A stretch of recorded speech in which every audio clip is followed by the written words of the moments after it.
સૌપ્રથમ સમાચારની વાત કરીએ મિત્રો, વરસાદના કારણે જનજીવન મોટા પાયે પ્રભાવિત થયું છે. અનેક સોસાયટીઓમાં અનેક વિસ્તારોમાં પાણી ભરાયા છે. સેવાશ્રમ રોડ સહિતના મહત્વના માર્ગો બંધ કરવા પડ્યા છે. ભરૂચમાં આજે બપોર બાદ અચાનક વરસાદ શરૂ થયો હતો અને થોડી જ વારમાં જે મુસળધાર વરસાદના પરિણમ્યો હતો. માત્ર 2 જ કલાકમાં 5 ઇંચ જેટલો વરસાદ વરસ્યો છે. આજ બપોર બાદ ભરૂચ શહેરમાં અચાનક મેઘરાજ મહેરબાન થયા હતા. દેશભરમાં પેટ્રોલ અને ડીઝલના આજે શું ભાવ છે તે ખાસ જાણો. ઘરની બહાર નીકળતા જ પહેલાં ફ્યુલ રેટ ચેક કરી લેવા જોઈએ, જેથી કરીને પરેશાન ન થવું પડે. તો ફટાફટ ચેક કરી લો પેટ્રોલ અને ડીઝલના લેટેસ્ટ ભાવ. મહાનગરમાં પ્રતિ લીટર ઇંધણનો ભાવ દેશની રાજધાની દિલ્હીમાં પેટ્રોલનો ભાવ 94.72 રૂપિયા છે, જ્યારે ડીઝલનો ભાવ 87.62 રૂપિયા છે. ફટાફટ બીજા સમાચારની વાત કરીએ મિત્રો, આફ્રિકામાં ભરૂચના વેપારીની દુકાનમાં ઘૂસીને મારામારી કરીને લૂંટ કરવામાં આવી હતી. ઉસ્માન લાખના વેપારીની દુકાનમાં લૂંટની ઘટના બની છે. દક્ષિણ આફ્રિકામાં ભરૂચના વેપારીની દુકાનમાં લૂંટ ચલાવી હતી. ભરૂચના વેપારી ઉસ્માન લાખ નામના ગુજરાતીની દુકાનમાં લૂંટની ઘટના બની છે. આફ્રિકાનો નિગ્રો દ્વારા વેપારીની દુકાનમાં લૂંટ ચલાવવામાં આવી છે.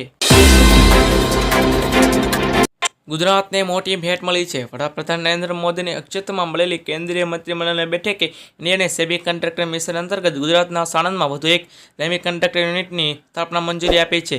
આ plant KN Semicon private limited દ્વારા ₹3300 કરોડની સુધી રોકાણ સાથે સ્થાપાય છે. રોજને 60 લાખ સ્વીપ્સનું ઉત્પાદન થવાની ક્ષમતા સાથેનો આ પ્લાન્ટ બનશે. આજે સોનાના ભાવમાં ધરખમ ઘટાડો થયો છે.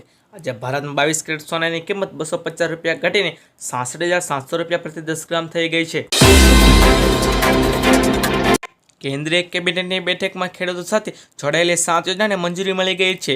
કેન્દ્રીય મંત્રી અશ્વિની વૈષ્ણવે જાણકારી આપી છે કે તેમણે જણાવ્યું છે કે ખેડૂતોના જીવનમાં સુધારા અને તેની આવક વધારવા માટે કેબિનેટને સોમવારે 7 મોટા નિર્ણયો લીધા છે.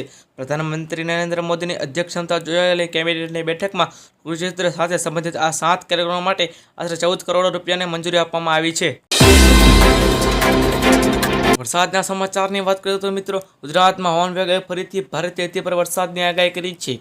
તાજેતરમાં જ આવેલા અત્યંત ભારે વરસાદ અને તેની પૂરની સ્થિતિમાંથી ગુજરાત બેઠું થાય તે પહેલાં જ ફરીથી વરસાદ નવો રાઉન્ડ શરૂ થશે.